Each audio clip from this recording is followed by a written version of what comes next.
Hello বন্ধুরা, ইচ্ছে পূরণ চ্যানেলে একটা টিফিন রেসিপি নিয়ে চলে আসলাম।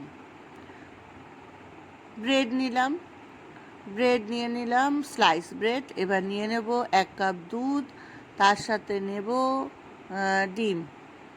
আমি এখানে 2টো ডিম ফাটিয়ে নেব। এই টিফিন বাচ্চাদের দিতে পারবেন, স্কুল কলেজে, এমনকি নিজেরাও বাড়িতে ব্রেকফাস্টে খেতে পারবেন। বাচ্চা থেকে বড় সবার খুব পছন্দ হবে। দিয়ে দিলাম প্রয়োজন মতো লবণ আর চিলি ফ্লেক্স। এবারে ভালো করে এটাকে ঘুটে নিলাম।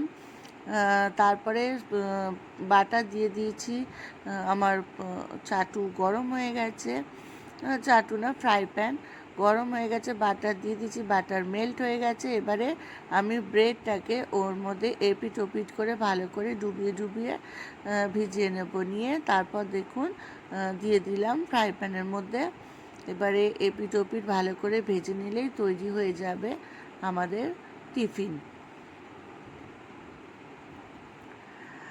বেশি লাল করে ভাজবো না, হয়ে গেল। এই রকম তৈরি করে আপনারা অনায়াসে নিজেরাও খেতে পারেন, বাচ্চাদেরও দিতে পারেন। ভীষণ yummy yummy tasty. Okay, tata, bye, সবাই ভালো থাকবেন।